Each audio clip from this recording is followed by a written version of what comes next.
Instead of just coming out going, how much money do you make? No one's gonna answer that question.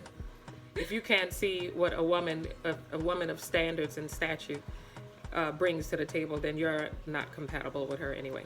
I know, cause we made to be lovers. Girl, I'm just trying to be your big lover. You be my queen. Salute, salute. I have some information that I want to share with you guys. Some information that I looked up for one of my male clients, and it went over really, really well. It did better than I thought. So I thought I would share it with you guys. Okay.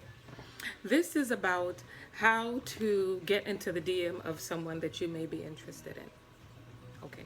And get a response, a positive response. First of all, guys, I know you're straight to the point, and I know you like to be straight to the point. So let me help you get straight to the point without being an asshole, okay? Women are not like that. We like conversation, you know, we like small talk. So if it's the woman's attention that you want to get, then you're going to have to learn to have small talk that is straight to the point. Okay, so the top answers that I got for men when they slide into a DM is the first question that they ask is, where do you stay?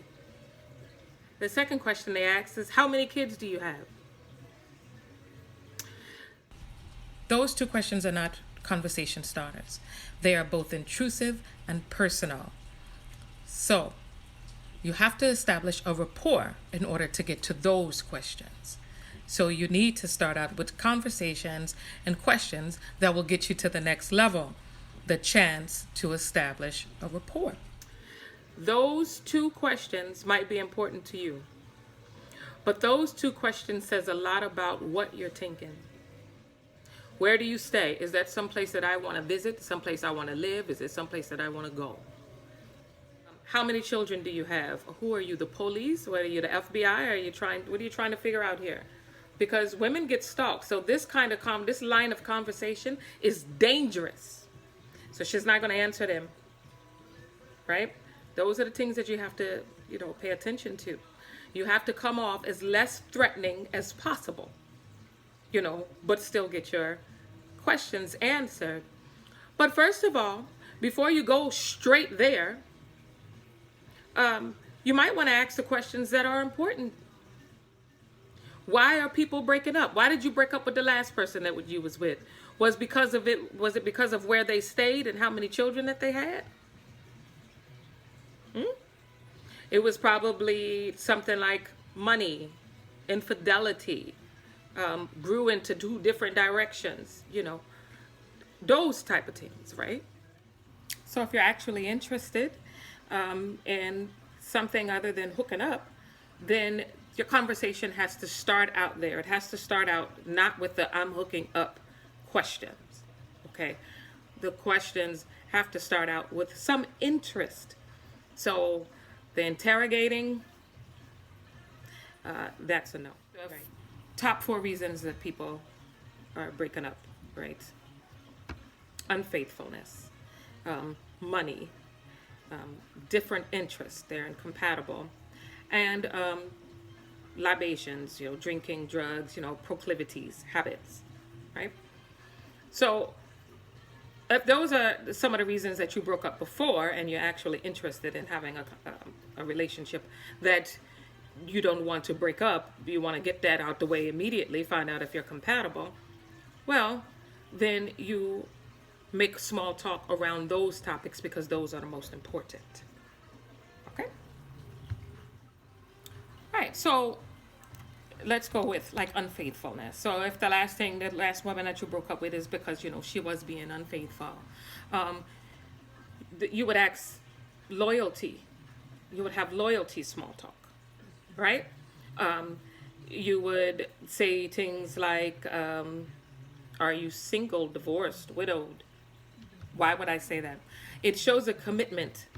It shows a level of commitment. You're single, never been married, never stepped out there, you never committed before. Well, probably don't want to commit to you either. They're looking for something, right?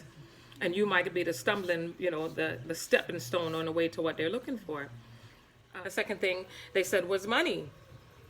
Not having money. So instead of just coming out going, how much money do you make?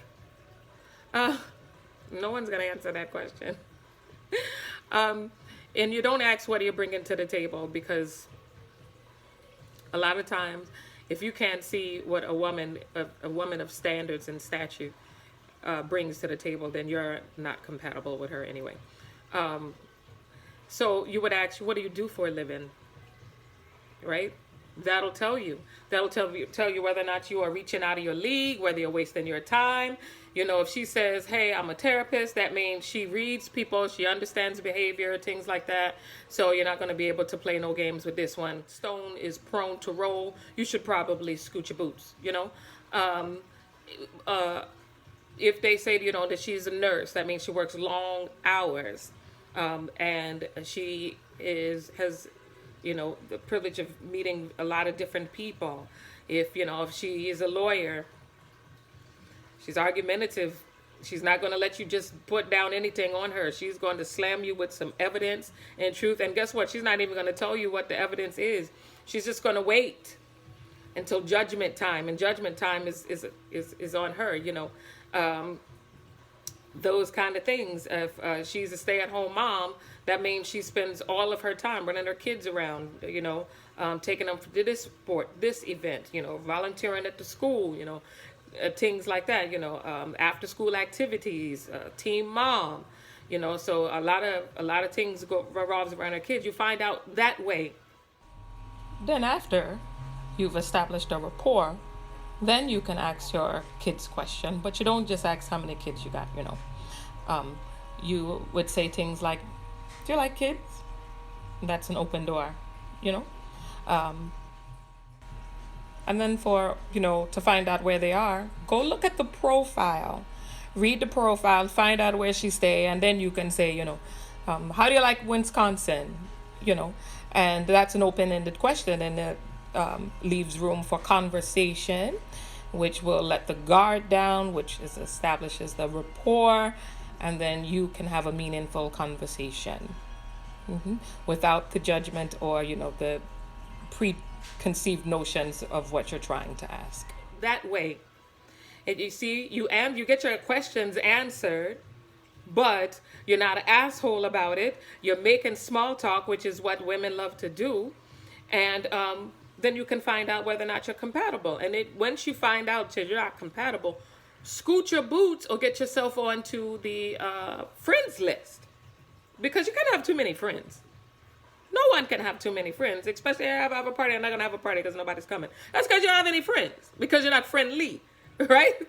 So, this is the kind of thing that you want to be intentional about everything you do.